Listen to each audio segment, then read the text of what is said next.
Hi! In front of me is POCO F5 and today I would like to show you how you can select and delete multiple photos at once on this device.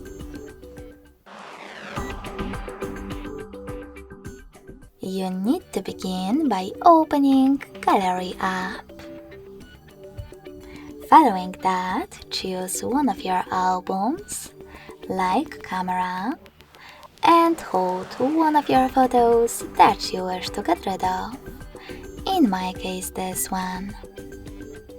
Now tap on Select All option at the top right corner.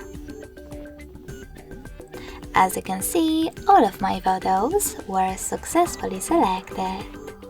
In order to delete them, choose Remove at the bottom right corner and confirm your choice in the pop-up.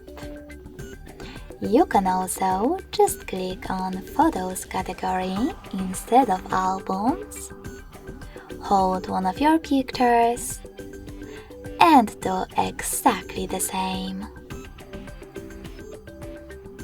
Then confirm your choice again.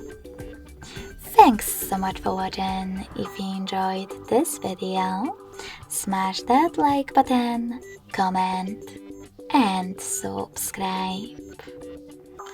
Bye!